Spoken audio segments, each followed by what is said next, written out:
vicious, but brilliant! I don't believe it! I swear I do not believe it! And they are back on terms!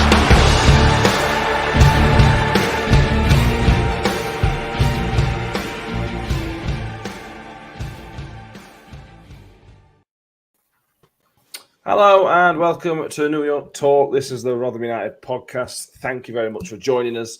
We have a review and a preview to talk about, which is the episodes we like doing. We have a Tuesday night win at home to Morecambe, which was not plain sailing. And we also have a very, very, very, very long trip for some to Plymouth Argyle on Saturday. Just tell everybody what you were telling me then. What time are you waking up on Saturday morning? My get-up time, my alarm is already set for 3:30 on Saturday morning. You're walking? It's just the various medication that I have to do. It's just it's a pain, but I can tell you now we're drinking from 4, so there you go. That is not making game. No, I'll probably end up at Taunton, just laid in a ditch somewhere. And Mick, you're with us as well, aren't you? Yeah, just about made it. So once again, thank you everybody for joining us. I hope you've been enjoying this. It's nice to take time out of the world at the minute, innit? So let's talk about some Rotherham United stuff, the important stuff. So Tuesday night, as we've already mentioned, it was not plain sailing at all. It was the 2-0 victory on paper. If you didn't watch the game, you would have thought, top of the league, beat Morecambe 2-0. Not to worry about. But that wasn't necessarily the case. Let's start with the start, though, Mick. The first 5 minutes of the game, Freddie Ladapo got his, I don't know what number it is, second goal since his transfer request. That's how I'm measuring life at the minute, I think. And one of his best, probably, other than this Wednesday goal away last season, maybe it was one of his best for the club. I think it's probably better than the Wednesday goal, to be honest with you, in terms of just if you take it in isolation and obviously take away the fact that was at Swillsborough and it was in the last minute and everything else. Technique-wise, I thought it was just an absolute stunner. And I've been one of Freddie's biggest critics over the last 18 months or so at times. But after that performance, certainly the first half performance that he put in on Tuesday night, I mean, it was exceptional. Really, really, really good performance from him, and fully rewarded with 2 goals. But yeah, the first one, absolute screamer, wasn't it? Great technique all round. Yeah, I loved it. Lovely to see. Liam Guy points out the one against Watford last season was his best ever goal. That was a very, very good hit. You got a good point there, Liam. Yeah.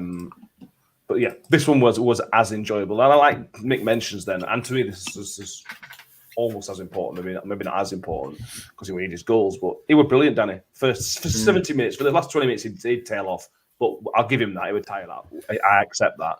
But he was brilliant on Tuesday night. Yeah, it was. It was one of Freddie's best performances of the season, I think. And, well, we haven't seen him too much since he's been on the notice step, but that should be now the bar he aspires to be at. Maybe just try and do it a little bit longer. But obviously, when you're thinking about the game on the Saturday after, you tend to drop off a little bit towards the end because your man tends to wander. But yeah, Freddie's goal, I'd say in terms of technique, it's his best ever goal. But in terms of being a thundercracker, probably Watford pips it. But yeah, really good from Freddie. I was saying to my mate, I don't know if it's in the vlog or not because I've slept since I've uploaded it. But I said to my mate, wow, Freddie's actually defending. I wasn't just defending by tracking back. He was defending by putting in tackles and trying to win the ball back. And it was reminiscent of Chio on the right-hand side at times as well, by just running the wing and trying to find that little pocket of space to run into. And yeah, he has done really well. And I think he's now even in a much better place since the transfer request because he's actually done interviews and talked about it a little bit more openly. And he does seem very appreciative of the fans sticking by him. And like he says, his goal against Sheff Wednesday probably helped. But yeah, it's good that we've sort of gone, all right, we've got you to end the season. We'll still support you because you're one of our players. And he's accepted that. He's accepted he's probably made a mistake with it as well. And he's getting on with it, which is what you want to see. Because the worst thing he could have done was sat about and moped he didn't get his transfer away. But he's dug his heels in and gone, right, we're getting this team promoted. And that performance against Morecambe showed that. No, I think you're probably right there. Let's see who we've got with us on YouTube. We've got Scott Grundy, John Inchcliffe, Harvey Cowick, Paul Brook, Power Mad's back with us, Jamie Noble, looking forward to tonight's chat. Jamie's winding, Steve Grundy, the Grundys are with us. As Steve Grundy also mentions here, Freddie, a complete new player. There was a point on Tuesday when I went to you. This is Freddie. This can't be the same Freddie we've had for 2 years, 3 years, whatever it's been. He's done this in bits and spells. He's done 10 minutes pressing here and there, maybe 20 minutes. But this and the game against Wigan, although again it got marked out of the game a little bit, but it was a continuation of that performance for me. There were a lot of similarities in the way his overall game to that Wednesday and the Wednesday game to an extent as well. Yeah, absolutely. And I think you can rest assured, you can almost put your house on the fact that when he plays this Saturday, he will perform in exactly the same fashion. For obvious reasons. So I expect him to bag another couple, hopefully, on Saturday. That'd be nice anyway, wouldn't it? You know, his performance was just like we said. You can't sort of compliment him enough. Because just work rate, everything about it is it was exceptional. So, and to be fair, you know, that second goal as well, the run he made. To be found by that absolute pornography pass from Dambala. So, you know, everything about it was fantastic. I think he probably did scuff his finish a little bit, but nevertheless, he's still got to get him back at net, hasn't he? And make that run in the first place and make himself available for that sort of a ball. So yeah, can't praise him enough. Can't praise him enough at the moment, particularly after what's gone off, like we said, with the transfer request and all that negativity that was about, you know. So yeah, good man, absolute top man. Yeah, absolutely. Ardak says the penny has dropped with Freddie Lepo. We now realise there's nobody want him if he doesn't show what he can do. Yeah, exactly. He's got to show it. Reece Kellick, even in all, so good to see Freddie scoring 2 goals on Tuesday night. He seemed happy. Yeah, you couple that with the Wednesday goal, particularly the Wednesday goal, obviously, because it's Wednesday, but it just looks happy again, doesn't it? It looks settled again. Yeah. Which is key. Something like Freddie, it feels like it's really, really important. I know it sounds like a obvious thing to say, but I feel like Freddie needs an extra, sometimes a little bit looking after, because he's clearly very fragile. He's a striker, and we know famously strikers have fragile confidence anyway. But they're a fragile breed, aren't they? Strikers. Yeah, exactly. But the funny thing of football, Mick, if Will Grigg doesn't do his hamstring, Freddie's not even in team. It's funny how things go in football. It is, yeah. But you look at those 3 goals. If you talk about the one against down at Swillsborough, and the two against Morecambe, you know, I guess if you put Will Grigg in that same position, Will Grigg probably does the same thing. He probably scores all 3 of those as well.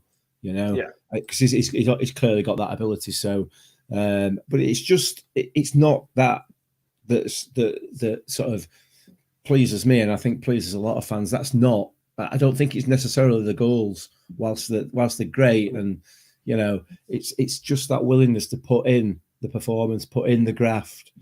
That's all we ask, really, and he's done it, He's stepped up to the plate. So, Brill, good on him. Yeah, absolutely. Lee McGarry really hopes he bags his first hat-trick at Plymouth on Saturday. That would be great, to be fair. That would be brilliant. I was so close to doing it the other night, weren't he? I mean, he hit post in the second half. It was a great save from keeper, to be fair, but it was very, very close. Yeah. Paul Brook, I mentions the Cruyff-style turn he did. It was awesome. I don't recall, but he did. What I will say is his close control really impressed me. And again, something else that sometimes Freddie's not amazing at. His close control was very, very good. He released the ball for the most part. He released the ball at the right time as well. Very, very impressive. Yeah, absolutely. Danny's back with us. Hello. Hello, Danny. I shouldn't appear to have blocked the internet. Run out of 50p's, mate. Yeah, I just found one down the side of the settee. It's in meter now. Philip Rowland said the bow from Freddie to Barlash after the second goal was brilliant. I did really enjoy that little celebration as well. Let's move on to that. The hoofball team do it again with the lovely goal. Ian Everett will be wondering what's going to happen next. If we start playing football, I think we're going to win championship next year. I think that's how it works. Not sure. That's how it works, is it? Right. But it was a neat little build-up. I think it was Icky to Harding. That was nice and all right. But then the pass, Danny, from Barlasser was just... Mick called it poorly. It was just amazing. Yeah, I hope our audience is over 18. If not, it should be with a responsible adult watching this. But anyway, but yeah, the pass from Barlasser, I mean, you can see it on the vlog, and the replay does it even better justice. The absolute arrow of a pass to split the defence like that, but also the knowledge of the other players to pair off the defenders with them, which is what Wiles and Smith did. I think it was Smith anyway. Yeah. But yeah, the ball straight through the middle, and Freddie's on it. All right, he don't connect cleanly with it, but it don't matter because it's in the net. And Freddie scored a goal like that. He scored a goal like that against Gillingham, I think, when it was Reg that played the pass through. But Barlasser does deserve the bow from Freddie, because what a pass! What a pass! One of the best passes of the season. If there was an award for best assist of the season, that would win hands down, I think. I think you're probably right. Yeah. So if Mick, we'll talk about the problems on Tuesday, but there were only a handful of players that had good games. Freddie was one of them, and Barlasser did his job. There was a pass in the first one. I can't remember. I think it went to Ferguson or something. Yeah. And it was beautiful. And nobody did anything. Nobody clapped or anything. We're just used to the Barlasser playing these ridiculous passes. And this week, that's amazing. It was a 40-yard crossfield ball in the air that Shane Ferguson did not have to move an inch. It just fell beautifully at his feet. You know what I mean? It was just, and like you say, we're like, oh, that was a good pass. What a pass. Ah, it's Barlasser. Whatever. You know what I mean? And, just some of the performances, like you said, were off. Some of them were off. But there were moments of individual brilliance from virtually all of them. I think there was the one in the second half where Smithy took the ball down again at the air and just killed it dead from the goalkeeper on the touchline, and just killed it dead. And it's like, mate, that is just it's stunning. It really is. Players at League One level don't do that, and if they do, it's luck. He does it every time, you know. So anyway, I don't know why I started talking about that. We were talking about Barlasser, weren't we? But sorry. Yeah. I ramble, mate. I'm old. You did. Donald London, I'm absolutely gutted. Told everybody Lapa was going to score 2 and everybody laughed. We should put the bet on. Yeah. Our predictions were wrong except Ben. Ben did get his prediction correct. Did he get his score right, though? The score times? No. He said we're getting both in the second half, so he doesn't win doesn't win a prize, unfortunately. They'll start screaming and say, I got it right. Well, unlucky then. Let's talk about one of the performers. Before we go on to some other issues, let's talk about one of the best performers of the night, Carl Briggs. Vickers became a brick wall on Tuesday night. We will give Morecambe some credit in a minute, Danny, but let's just give Josh Vickers a bucket load of credit, because he was once again, he goes through games where he doesn't do all, and then week after he has a game of his life, and this was one of those where he was just superb again. Yeah, I mean, he virtually had nothing to do against Wigan, because I think there were about 4 shots in the whole game, and the one that Wigan really had that was in clean play, shall we say, went in, and the other one were a foul, so it didn't matter. But yeah, quiet game against Wigan, but like you said, Gamer is live against Morecambe. He kept us in that game. Like, he kept Cole Stockton quiet the whole game. Because he parried to the right hand side in the first half. He saved with his feet, that and also first half. It was, and then in the second half he made a brilliant save again, and got another goal ruled out for a foul again. But yeah, I mean, like the comments said, he is a brick wall. in some games that he plays this season. And I think he's probably got one of the best clean sheet to appearance ratios of goalkeepers in the entire EFL. Because he's made, I'm surprised if he's made 15 appearances, but I think he's kept about 8 or 9 clean sheets now. No, it's 9. He's kept 9 clean sheets, so he's on par with Victor, but with like 10 less appearances. So it's like, wow, you know what a keeper, and he's coming to his own this season. Yeah.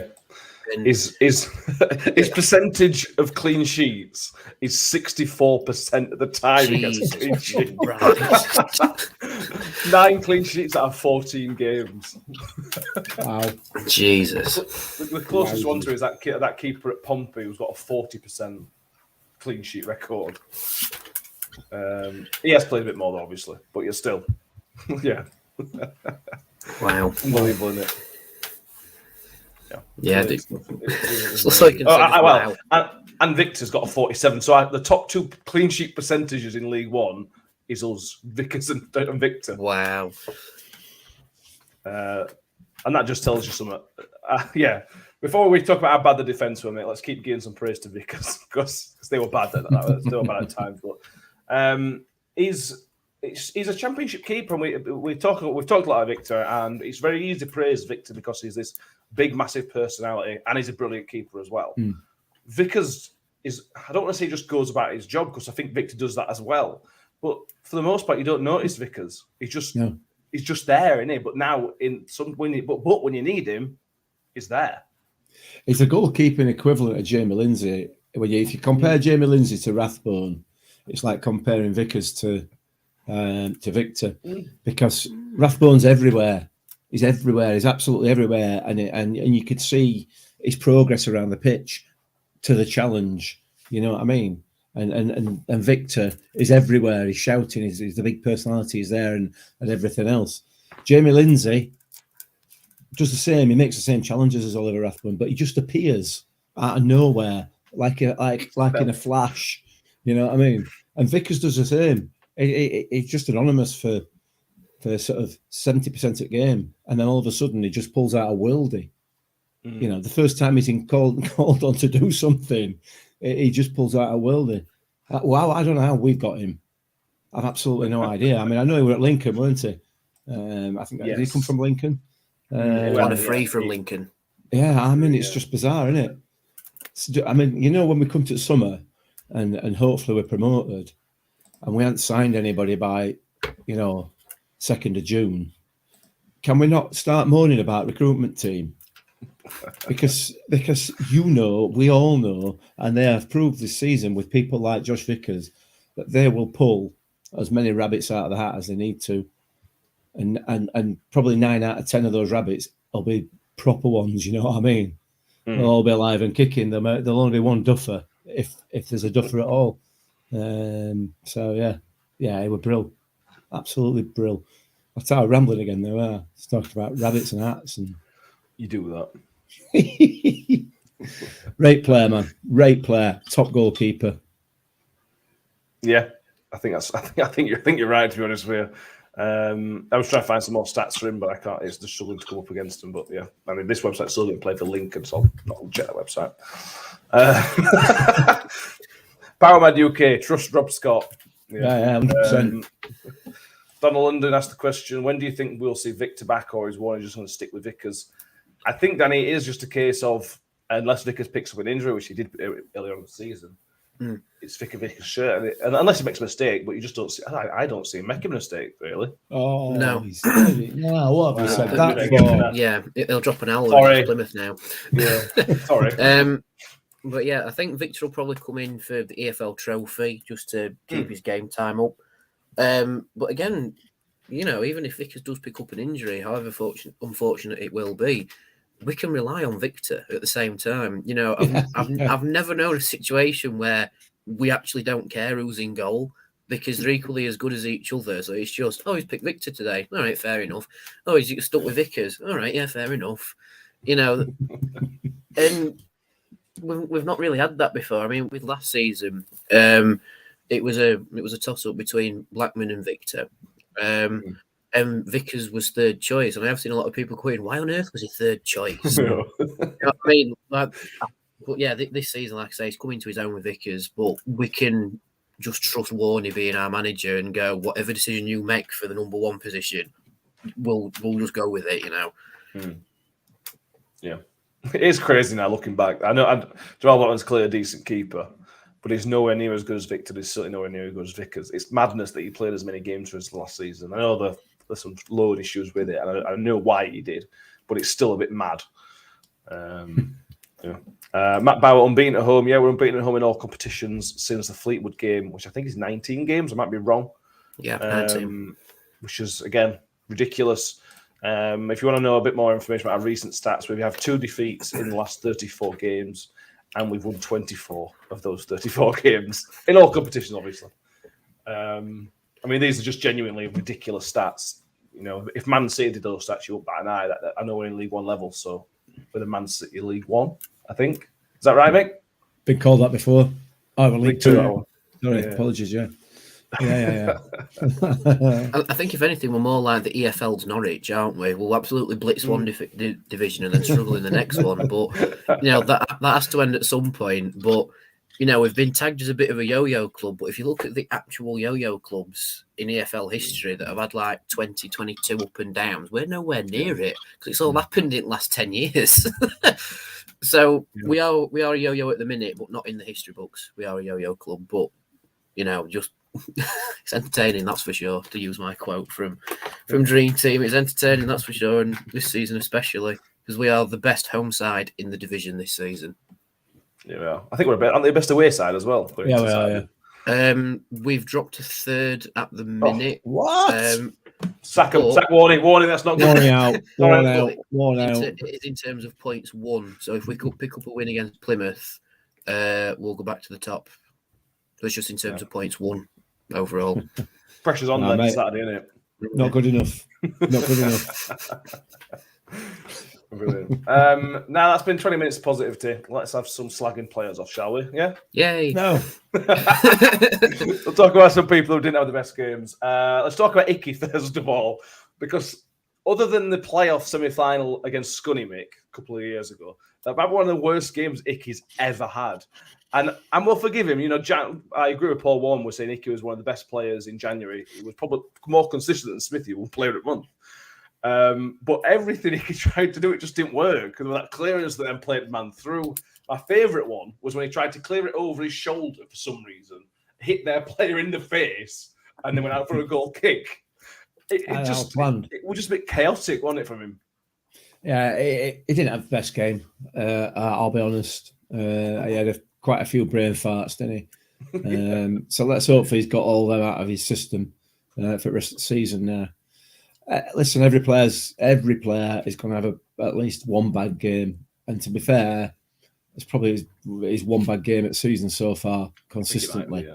So I'm not going to slag him off in any way, shape, or form because he is a hell of a player, and he will develop into an absolute top class centre back. There's no doubt about that. If he's not got there already, you know, everybody, Richard Wood included, and I'm sure we'll come on to it, makes mistakes, you know. Wood is also going through a patch at the moment where, you know, sometimes he swings his foot at it and misses it completely by some considerable distance. He did it again the other night. So, yeah, he didn't have a great game, Icky. We still got a clean sheet. Yeah, that's all it's about ultimately, isn't it? This is why it's funny.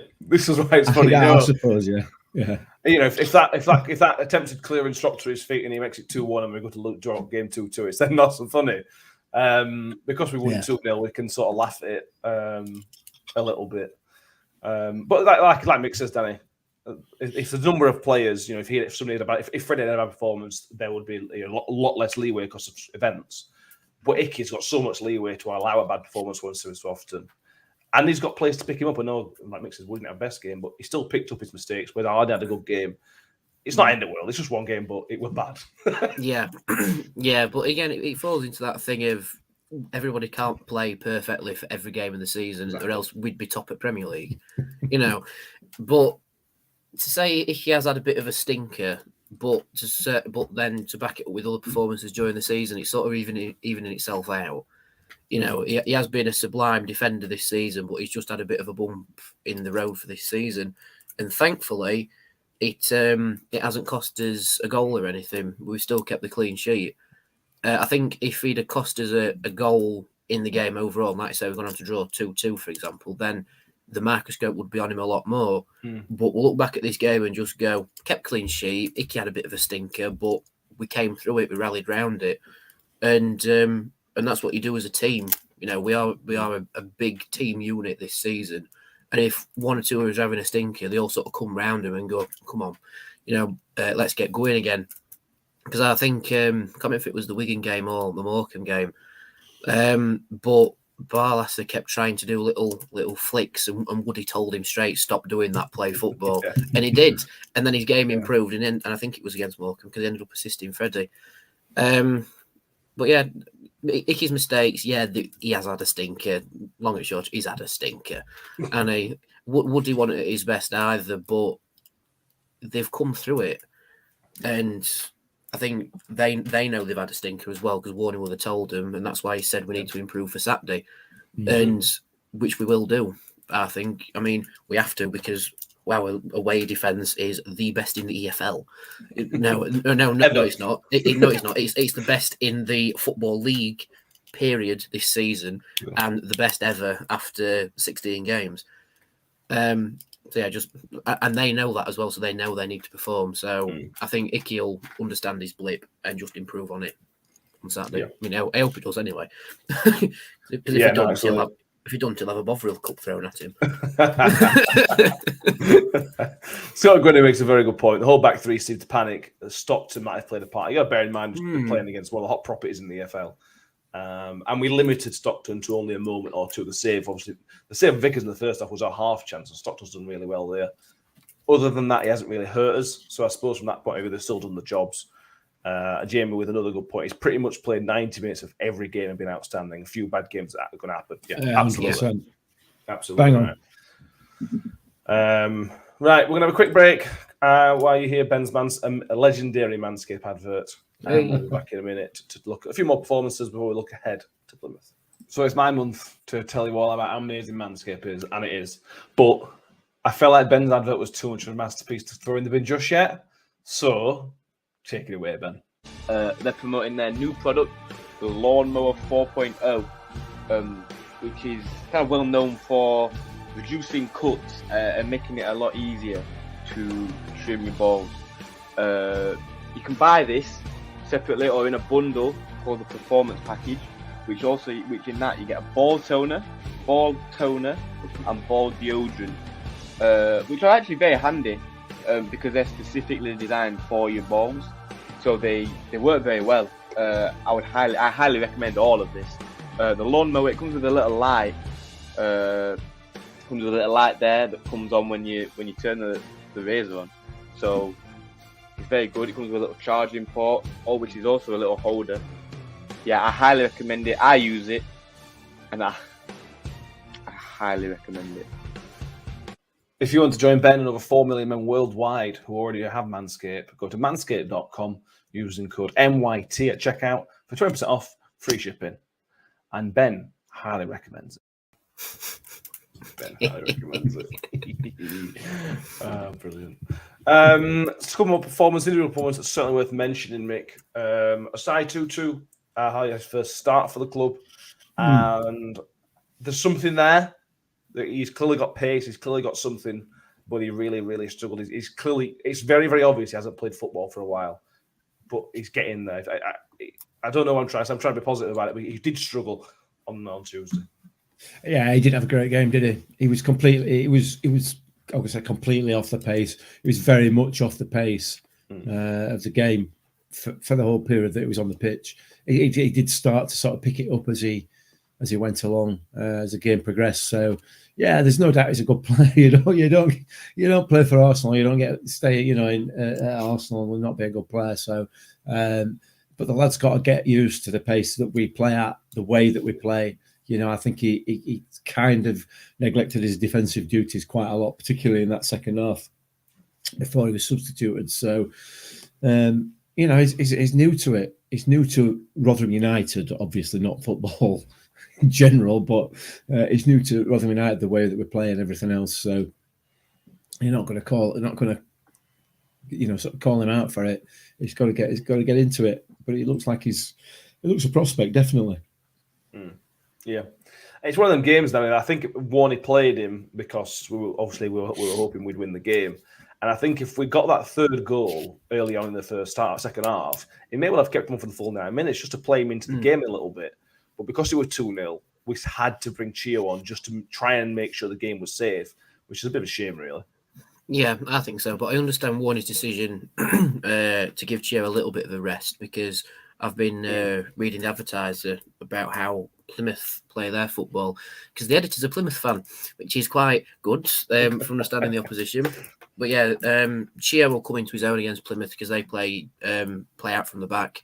So if we use Chio's pace to press them into oblivion, like we do with teams who play out from the back, it should be quite good for us. But again, with Geordie, like you say, you can tell he hasn't played football of that intensity for a while, but he's not exactly had a stinker. You know, he's just sort of coasted. You know, yeah, and he's quick. You know, there were moments in that game where he's gone, and he's like, "Where's he gone?" You know, and he's 40 yards up the pitch. So yeah, I think in terms of his development and getting back to proper competitive, high intensity first team football, it's been very beneficial for him. And I can see why we have signed him. And I think he just needs to bed himself in a little bit, and he will improve. It's one of them where he's like, he will improve because he'll gel with the squad more, he'll understand it more, and he will improve. But we've not signed him and he's been pants. You know, he's just he's found that level and he's coasting. He just needs to up it a little bit more, and yeah, should be fine with him, I think. Yeah, I think that's fair. Paul Barnfield, we rode our luck, and they were rubbish at the back, but impressed with the way they attack. Yeah, they're a funny old team, mate. They're a bit like Cambridge, but if Cambridge couldn't defend, because they were well dodgy at back, weren't they? They were, yeah. They weren't great at the back. They're a good side. Listen, you know, you look back to when we played them at their place, and they were probably the first challenge we had, the first proper challenge we had this season. And they proved it again the other night. They're not a bad side at all, and there is no way that they are going to go down this year. There's no. I mean, I've said it now, and you know, tempting fate and everything else, but they are very, very a very solid League One side as they stand at the moment. You know, if they saw that back four out and continue to develop the way they've clearly developed over the last couple of seasons, they could easily be challengers for playoffs easily. If they're able to maintain that squad, which might be difficult come the end of the season with Stockton, keeping Stockton. But yeah, they're a good side. They're a decent side. One of the better sides that we've played this season, without question, in my view. You know, they didn't come back. They didn't come here just to sit in and hope to get away with a 1-0 defeat or whatever. They came and they attacked. And absolute all credit to them. There's not many teams at any level that will go to the top of the league and attack them in their own backyard. Very few will. And that sounds a bit big-headed, doesn't it? You know what I mean? It's, well, look at us, top of the league. That's not what I mean. That's not where I'm coming from. Though. Well, yeah, we are. And we're 9 points clear and everything else. And we're brilliant and best team in division. But that's not what I'm saying. Good side, Morecambe. Like him a lot. I like him. Although Derek Adams has gone back there, which I don't really like Derek Adams. Takes away the likability a little bit, but you know. By the way, have you seen Mark Hughes has gone to Bradford? That's a madness, that, isn't it? That's a madness. Yeah, it's crazy. Good luck to him. But yeah, that just shows how few jobs he was getting offered that he's gone to League Two. Some more pennies in the British Managers Association in the mix. Yes. Destroy an exit. He's going to struggle to destroy them any more than they've already been destroyed, though, isn't he? That's true. That's a good point. If you get that joke, that's off to you all, because that's a great inside joke. If you don't, apologies. We'll move on. The referee, let's give a quick mention to Simon Mather, the referee. Other than the 5 minutes before half time, Danny, which was a minute after I said I thought it was doing quite well, he had a good game. Yeah, he did. I mean, I think every referee has at least 5 minutes of madness, but some referees turn it into 50 minutes of madness, which is a shame. But yeah, I thought it did really well. But you can tell is a National League referee breaking into the EFL ranks because he's done well. You know, if it were a Championship referee refereeing us again, it'd have been pants. But yeah, he did have a little 5 minutes of madness where he booked Wales for what were a fair header. Winning the ball. Yeah. But other than that, yeah, we were all right. I think we can put him on the bring back the cool ball from Top Gear and put him on the. He's all right. You know, he's not had a stinker like some of the players did, but he's coasted and he's been all right. Yeah, I can't believe I'm reviewing a referee and I was just saying, yeah, it's been all right. We want if a referee coasted every game, I think majority of fans will be happy. Yeah. Even though, to be fair, he didn't have any really big decisions to make, and that's a test of a referee. But he did what he needed to do. Other than that crazy spell. I think if you compare him to other referees we've had this season, especially the one that we had against Oxford, because I was watching the footage last night, and it's like the level of competent understanding of football between the two of them is vast.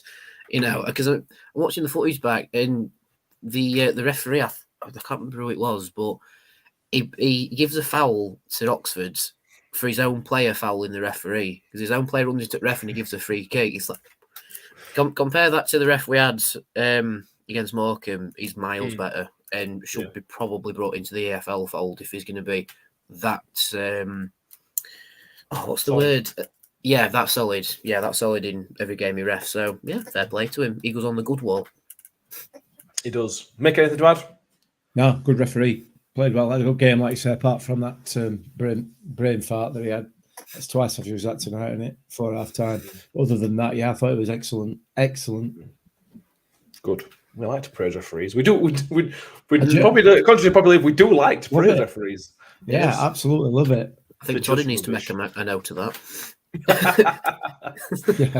Yeah. Philip Ronson, amazing stats considering a thread on social media listing which of our players are either off form or not good enough. What some fans want.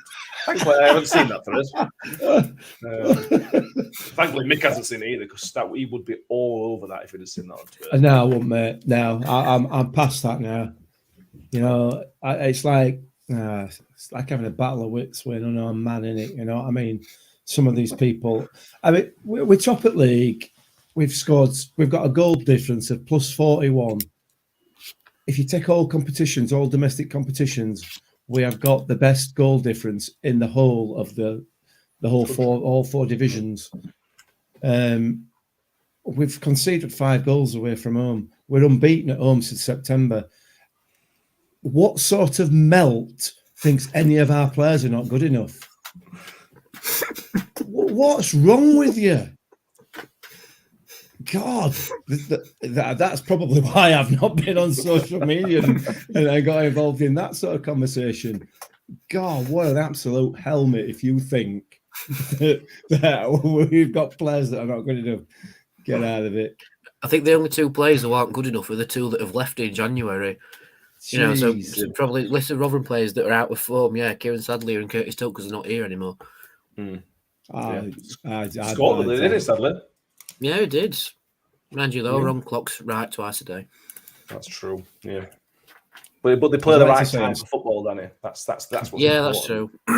That's true. They play proper football and they won't last in the Championship. Hang on, the 10th. Funny that. Yeah. Poor Ian Everett. Somebody will teach him one day, or I get sacked. You know what I mean? Anyway. Anything else before we move on to the Plymouth preview? I know we're on the topic of stats, so I've got a stat for everybody. You'll like this. Love a good stat. So these are teams that have conceded less than 20 goals or fewer this season so far. So it's Man City with 17, Chelsea and Wolves with 18, us with 19, and Liverpool with 20. So that's good company to start with, right? Yeah.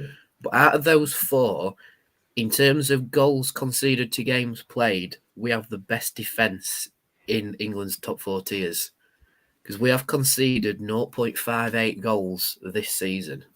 That's in league football. Next closest is Man City with 0.65. So a goal every other game. That's insane. Conceded. We have the best defence in terms of goals conceded in the whole of England. Like, wow, just wow. Having scored some of the most goals, and we scored like nearly 90 goals this season as well in all competitions. I think we've scored 89. Is it 89 or 87? So, right, yeah. Well, but there's a very, very strong chance that we'll be getting 100 goals this season. Yeah, maybe not in the league, but overall, which is amazing. Yeah, absolutely. Just on the topic of non-Rodman stuff, any just out of curiosity, because Jamie asked, anyone any idea what's happened to Mattel Sunday? He is at Preston. As far as they're aware, he's fit, but he can't get in their squad. He's not been nominated in their 25-man squad. And as we've said with many other players, the grass is not always greener, and he's finding that out, unfortunately. But that's life. That's football. We move on, don't we?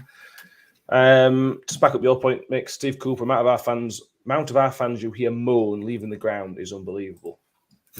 You do hear sometimes, but all about opinions, isn't it? It is about opinions, isn't it? But it's just think about it first. Think about the context of what you're saying. You know what I mean? Yeah, Icky had a crap game the other night. Don't make him a crap player, does it? You know what I mean? So anyway, I'm thinking throughout that little rant there that I'm just speechless that somebody would say something like that, but then I weren't when I weren't speechless at all. No. Oh God. Will Roebuck ask anybody else? I know he was off to make me on. He asked if me or Mick were off to the game on Saturday. Unfortunately, not. It's too long of a day for me to spend away. I would not get permission for that. Danny is, like I've already mentioned, a 3:30 start. 3:30 alarm for Danny. One thing or another. It's been a long old day. To be fair, long away days are some of the best. I sort of don't like getting back home at 6 o'clock from an away day. You've got to get back at like 9, 10 o'clock at night or even later sometimes. It don't feel like a proper away day unless you get back quite late for me. I don't know. Just maybe a bit strange. So let's go through a couple of stats we have for the Plymouth game. We only have one defeat in our last 7 games against Plymouth Argyle, which was last time out at their place in 2018. I mentioned the 2 defeats to 34, which is worth mentioning again because it's a ridiculous stat. Referee watch is Will Finney. He has refed us 1 game, and it was at Accrington at home in the Cup. So very, very, very early on in the season. I seem to remember. I don't recall him. I don't recall any incidents. I don't think, which is a good sign. There you go. Yeah, can't remember any howlers from that game, which is all right. Yeah, Big H Gresser, that this team is not good enough for the next league. Interesting. Disagree. Strongly disagree. Yeah. But we will. Yeah. That's the topic for another day. Let's wait. Let's get up first. Jamie in the comments also asks, will we be going for the last game of the season in Gillingham? Probably, which will also be a ridiculously early start. Anyway. Go on, mate. I was just going to say there might be a rush for tickets for that game, so that might be something else for people to moan about. There, you know, good point. Somebody else has got a ticket, and I ain't kind of going. I don't know. We'll see, won't we? It's a long way off yet. Let's. It's like a paradox. You're moaning about somebody else moaning that they haven't moaned about yet. Yeah. It's like, yeah. I'm just sorting my life out, don't I? Yeah. I think what I'm going to do is I'm going to get off after this podcast. I'm going to get a squad list.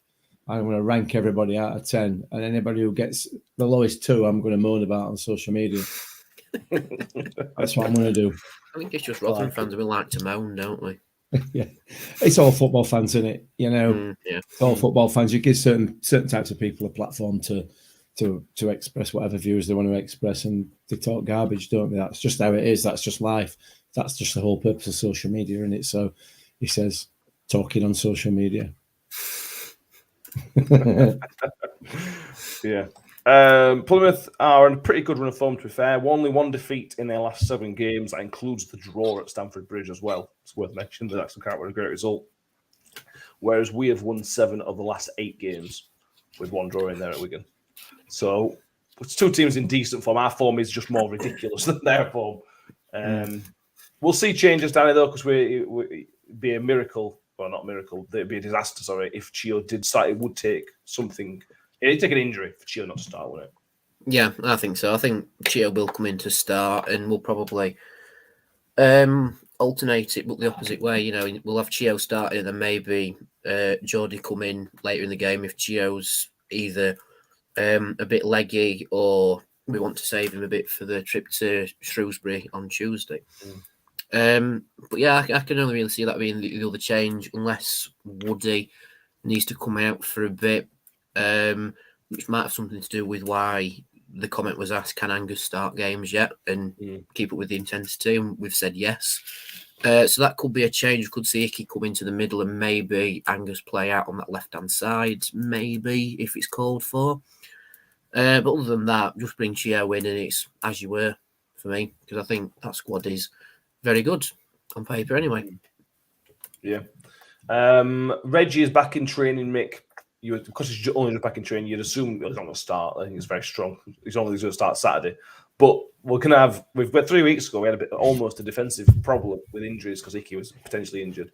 And now we're going to have far too many. You've got to fit Woody, Icky, Harding, Angus, and Reg into 3. And that's going to be very, very difficult. Well, it's literally impossible to fit them all in, obviously. But it's a difficult task for Warren to pick 3, basically. It is. It's that football sort of perfect problem, isn't it? You know, you've got all those fit centre backs, all of whom will perform to pretty much the same level. You know what I mean? And that's a high level. That's a very, very high level as we've proved this season. So it's just a great position to be in. It really is. I genuinely think Woody's due a rest, and I think he will probably get one.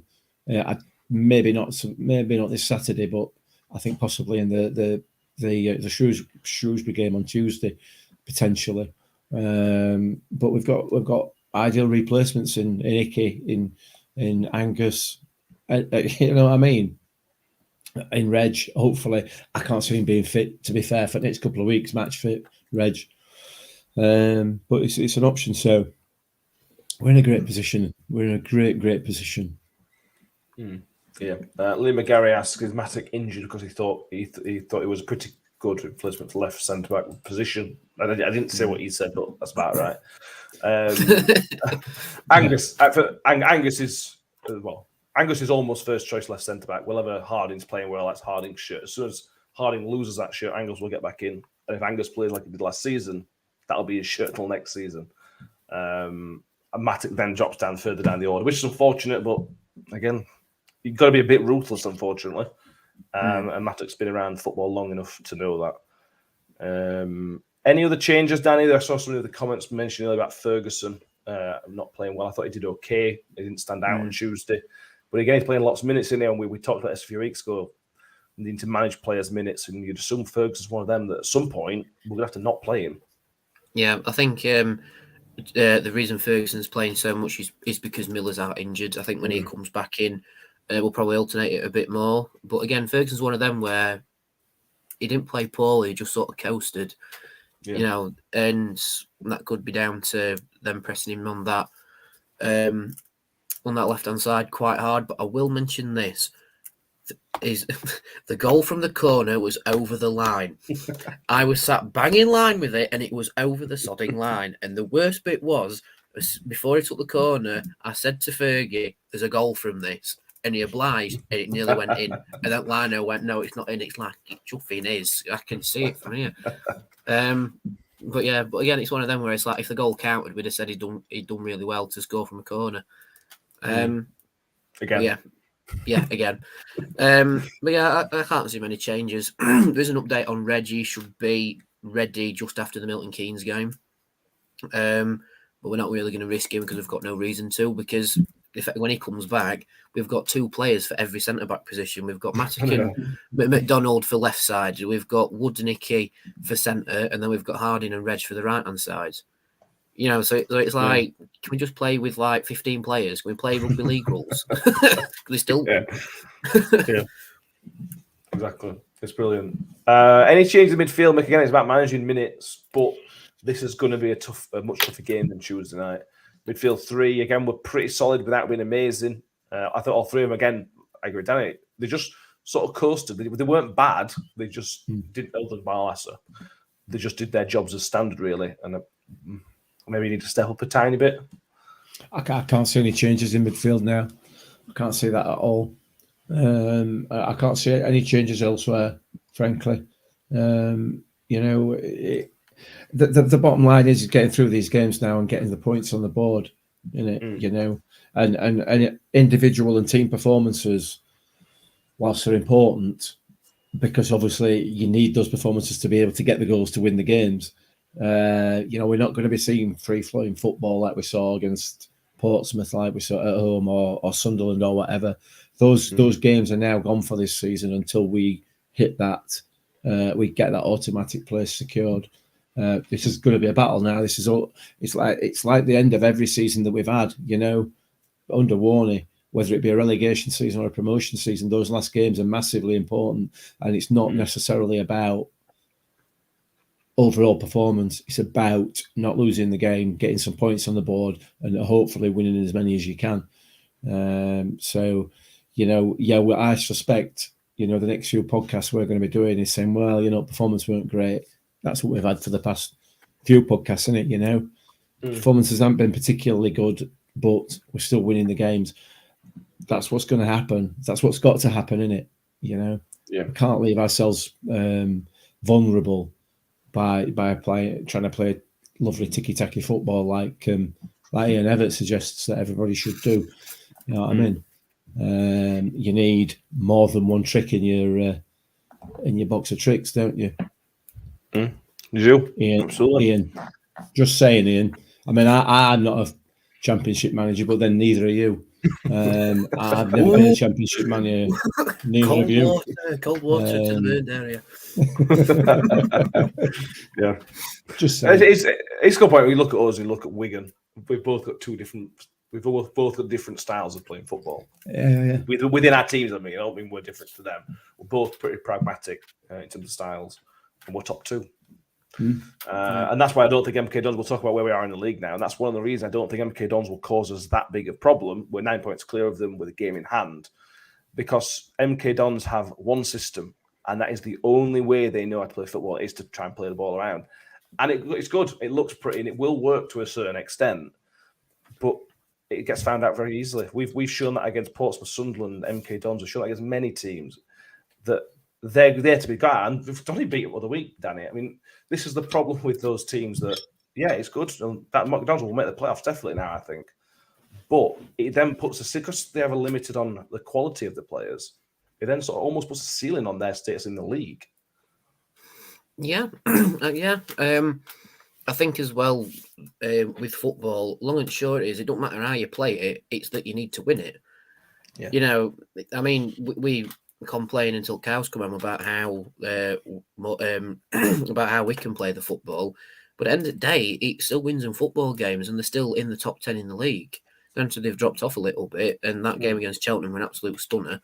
But you know, again, they've got one way of playing, and if you know your stuff, you can play around it like Wigan did. And I think that's what we need to do when we go to Adams Park as well. But like with what Ian Everett says about Bolton, if you play attractive football, it might get more bums on the seats to come and watch you play attractive football. But if you don't win, then that's what sends people away and stops you getting results. Because with us, our standard thing is 3-5-2 high press, but people still think we play long ball.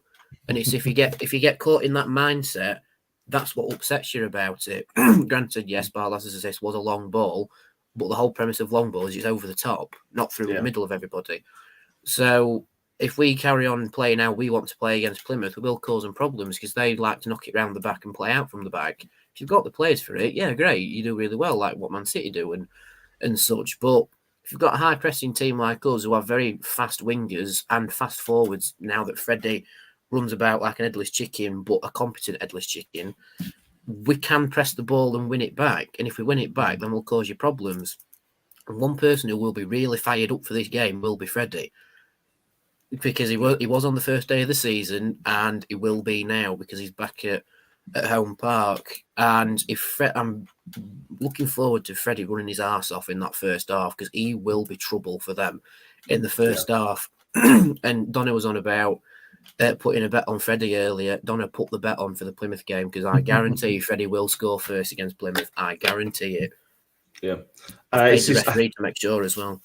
I think it's his first appearance back at home park as well since he left. He'll be up for this. He will be soaked for this game.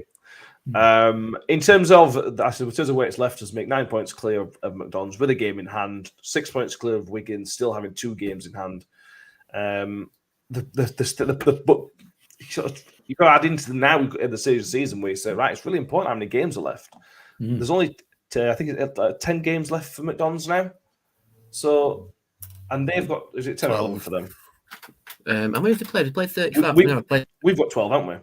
Yeah. No. Yeah. No, you're right. 12 games.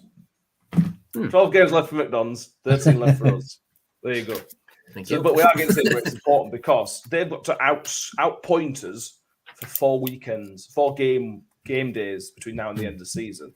Bear in mind we have an extra one, so potentially 5 because we'll pick something up probably. That's a big in terms of 12 games. They've got to outscore us in 4 games. That's a massive ask for them, isn't it? A huge ask.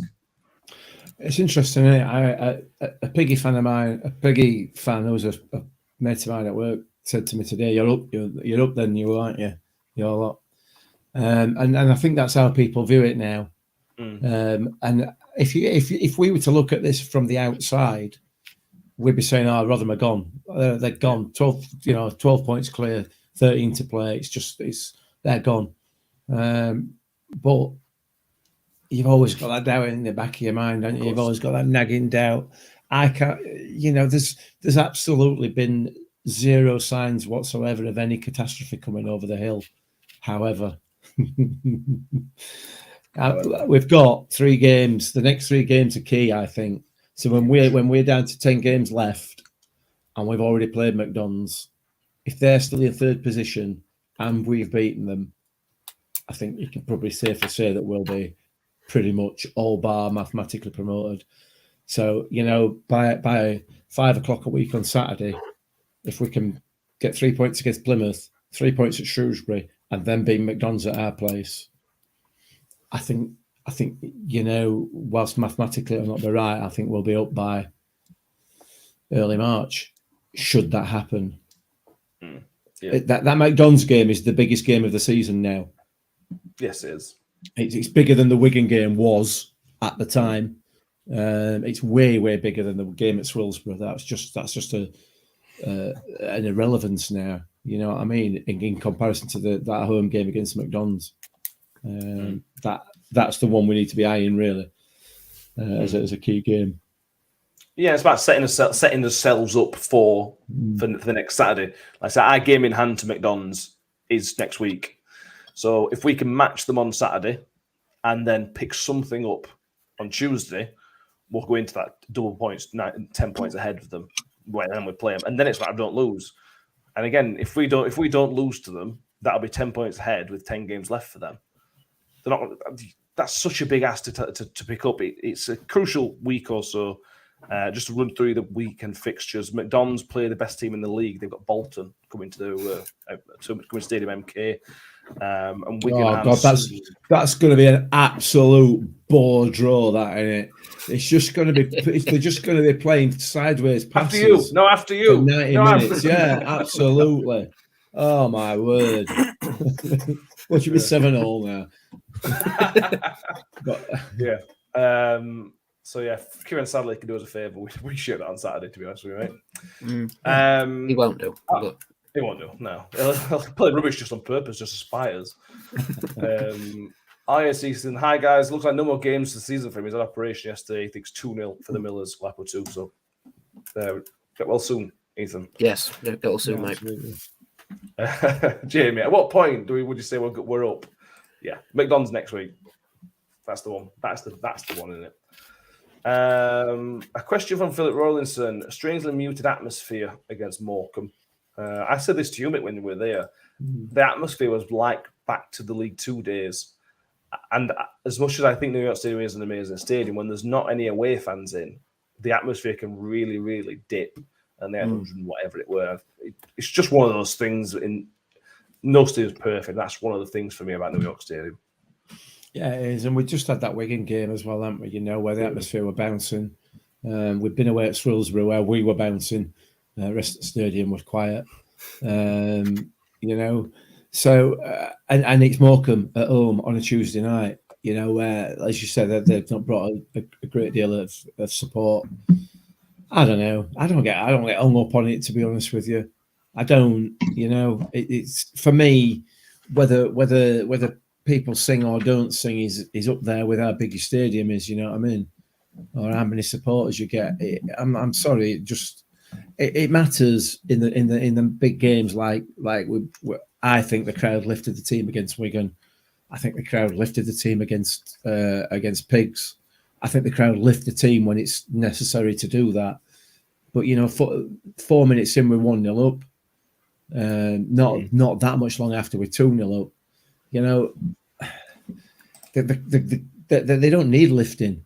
And I think had we conceded, I think the atmosphere might have changed. But, yeah, I don't know. Let's not get hung up on, oh, we're not singing, or we're not standing up, or we're not doing this, or we're not doing other. We're all there. We're all supporting them. We're all behind this team, you know. And when we are required, the crowd and the atmosphere will step up, no question. I'm sure it will against McDonald's. I'm sure it will. Absolutely, precisely. Yeah. So I don't know. It's Danny's fault anyway. Yeah, I blame Danny all the time. It's my fault for being at East Stand. Yeah, exactly. I'm not saying that's wrong, by the way. I'm not saying, you know, that people are wrong to have that view. That it's just my view. That's all. I don't get hung up on it. Yeah, I think with the whole how loud the crowd is, like you say, Mick, it's very circumstantial. You know, like with Wigan, we were 1-0 down at half time. The team needed a lift both in the dressing room and on the pitch, and we provided that, and we scored. And then we all were willing them on, and we probably could have won it, but because Wigan are a good side, we didn't. But we a team like Morecambe, no disrespect to them, they are one of the smaller teams in this league, and I think it's their first season at this tier of football as well. And we're 2-0 up at half time. Now, for a lot of fans, yeah, complacency is bad, but the fans did get complacent with it because you would. You know, you're 2-0 up against a team that's fourth bottom, and you've played well. The referee's done all right. And in the second half, that sort of invited pressure from Morecambe, but we withstood it. Atmosphere will be great going down to Plymouth on Saturday, that's for sure. Same with Shrewsbury, even though we're not taking that many, it will still be good because, you know, best away side in the league. You know. And then when it comes back to MK Dons, that'll be rocking because, again, it's the biggest game of the season. Yeah, it's just circumstantial. I mean, we shouldn't get too carried away and retire the number 12 shirt because of fans being the 12th man, like a certain team in green have done on the south coast. But oh no! But yeah, again, circumstantial. I thought when we did sing, we were really loud and we did will the team on, but we just didn't really have that much of a need to. You know, we were all right where we were, and there was no like really big moment where the crowd should have back to the team, or you know, like you say, Mick, if we would have conceded, different story altogether. Absolutely, yeah, I agree. Right, let's do some predictions. I will go first on this one. I will go 1-0 to us, 1-0 to the Millers. I almost went 1-1, and I thought, well, I really think we're going to concede. Probably not. Mick? Yeah, we're going to go 1-0. I'm going to go 1-0 Millers, I think. I think it should be a tight game. I think it's going to be a difficult game. But I'll go 1-0, and I think Freddie will get it as well. You don't get extra points for that. Oh. I write it down. But you yeah, you can write down. Danny? I think we're going to win 2-0. Like you say, I don't think we'll concede. I think we're at the point of the season now where if you're predicting us to concede away from home, it's like you need to give your head a wobble. Like, I know that sounds really big-headed to say, but we've conceded 5 goals away all season.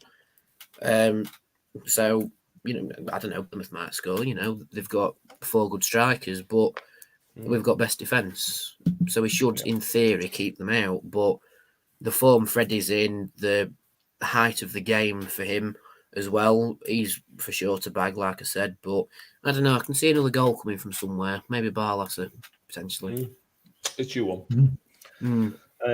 Steve Cooper thinks 1-0. Carl Baggs on YouTube 3-0 gets Freddie. Oh, imagine. Oh, wow, imagine. He won't celebrate in front of us. If Freddie gets hat trick, he's not celebrating in front of Robin fans, is he? No, he's not. No. He's only had it by I don't blame him. Harvey Kelvick thinks 2-1. Jamie goes 2-0. Steve Grundy 2-1. Powerman 2-0. Liam McGarry 1-0. He thinks Icky, but he'd love a Freddie 3-0. Shellstone, Freddie, and Smithy tip top. 2-0 to the Millers. Too many T's in that sentence. Sorry, I caught me up. So there we go. Good job we weren't predicting 2-2 then, isn't it? Yeah, exactly. Yeah. Anything else? Anything else we want to touch on? Cover. It's been a long week. School holidays. It's been a long week. I've just done a little bit of adding up about, I said about how many is it until we're promoted. In terms of games to play, yeah, probably if we beat MK Dons. But in terms of actually getting points on the board, I think Warney said probably 90 points will get us up. And to get that, we need 6 wins from 13. Yeah. And here's the mad stat. To get 100 points, we need 9 wins and a draw from 13 games. Which, based on our current stats, is not ridiculous. No, I mean that allowed for 3 losses for us until the end of the season, which I can't really see happening. We've only lost 5 all season. Exactly. So to lose 3 in our next 13 and then still pick up results, it's like, yeah. But I've seen a score predictor that's predicting us to get 103 and Wigan to get 101, which would be really unfortunate because I think they'd be the first team of the modern era not to win a league with 100 points. Yeah. Yeah, probably would. Yeah, we're there. We're so close. What I would like to know, and this is a question for the RFC, when will the XG title be ours? Because we can't be far off from winning that, can we? Our XG is so much better than everybody else's. It's got to be time for the handing over the X trophy. I don't know how it works. Still a trophy. Trophy. If he's listening, then that's one for you. The RUFC. I expect to see the relevant tweet by sort of 3 o'clock, 4 o'clock on Friday afternoon. Once you've done your calculations. Absolutely. So there you go. Thank you very much for everybody who's tuned in on YouTube, iTunes, Spotify, wherever you are. We very much appreciate it. And I hope you've enjoyed an hour away from the terrible world that we live in at the minute. We will be back on. Yeah. We'll be back on Sunday evening where we'll look back at Plymouth, look ahead to Shrewsbury. I suppose now is a good time to mention this, Mick. Me and Mick won't be going to the Hartlepool game because we can't make it. So, because it's live on Sky, nobody wants to watch Sky. We're going to do a watch along. Danny will be there.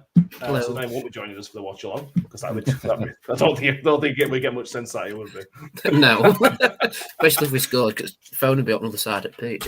And to be fair, if it's on Sky, he'll be 5 minutes in front of us anyway, won't he? So. That is true. As well. I'll wave to you. Yeah. So me and Mick will be doing it. I don't know if anybody else will join us, but certainly me and Mick will be. And for all you long listeners, I think you want to tune in Sunday because Mick will probably be live from a car park in Wales. Hey. So, that's one for everybody. Happy days. It's entirely possible. Which, bearing in mind the time of year, on the upside, you won't have to look at me. You just have to hear me. It will be dark. That's true. Yeah, every cloud and all that. If you haven't already, please do subscribe to the YouTube channel. Make sure you watch Danny's Matchday vlog from a different angle, but still a very good one for the Morecambe game. We are still back Sunday. Keep an eye for Danny's Matchday vlog for the Plymouth game, which I'm sure will hopefully be an epic one again. Danny, pleasure, and I'll see you Sunday. Have a safe trip for everybody, and then you and everybody to Plymouth. Yeah, have a safe trip to everybody to Plymouth. It'll be fun. Yeah, we'll see how tired I look on Sunday for the podcast. I'm expecting dark rings, to be honest, but we'll see. Can we have part of your vlog as like just when you get up at 2:30 in the morning? Well, actually, yeah, I am thinking of doing that. To be fair, it'll just be you'll have the intro, and then you just have hello. You'll just have me just groaning, waking up, going, "Oh, it's match day." That'd be brilliant. Mick, always a pleasure, and safe trip to Wales. Thank you very much.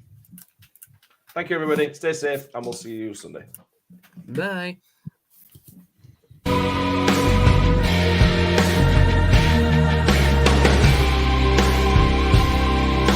Freddie's on one-on-one. Can Freddie turn his shoot? Can Freddie shot?